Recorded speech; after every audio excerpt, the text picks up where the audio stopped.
Еш и зајак. Сретнал зајакот Еш, па му рекол: се си ми убав Ешко, само што ножињата ти се криви, па некако ми се плеткаш. На тоа ежот се разлутил: можеш да се смееш, ама моиве криви нозе се побрзи од твоите прави. Чекај да појдам дома, па после да се обидеме кој е побрз.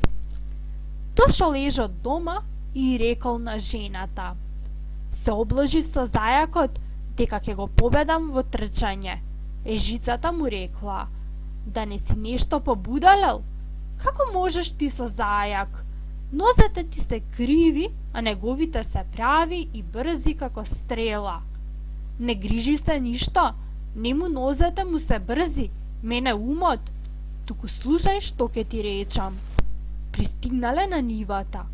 Ежот ти рекол на ежицата: скри се во браздата, а зајакот и јас ке тргнеме од другата страна. Штом тој ќе потрча, јас ке се вратам назад, а ти излези пред него и речи му дека одамна го чекаш. Тој нема да те препознае, ќе помисли дека сум јас. Така и станало. Повторил и потретил зајакот. Ежот секогаш пристигнувал пред него. Трчал така зајакот, трчал цел ден, додека не папсал и не легнал.